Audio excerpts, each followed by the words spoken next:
Hello guys and welcome back into a new brand video. In today's tutorial, I'm going to show you how to enable ODT in Robinhood. So make sure to watch the video to the end and follow these simple steps.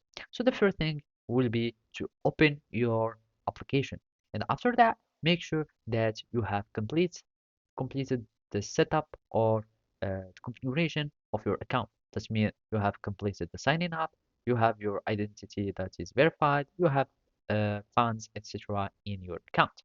And basically after that, you will be needing to already have the trading or the option trading. And if you don't have option trading already enabled, you want to be able to enable the ODT.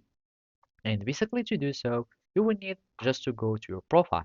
And from here, you can find your portfolio, etc. And basically now we need just to go to the menu.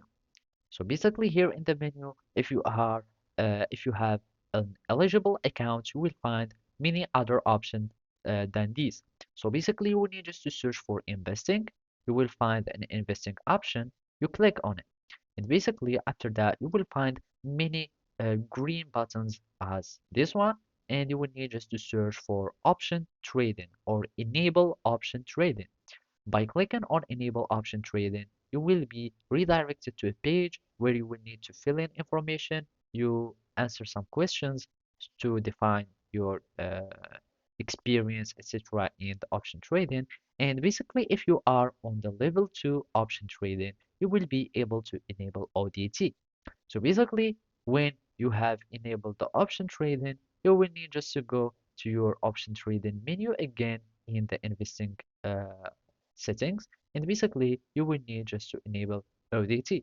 And after you enable it, you will be able to trade options by going, for example, here to a stock. You click on trade, you will find trade options. And from there, you will find the ODT option or 0 day expiry, etc. So basically that's it. Thank you for watching and see you next time.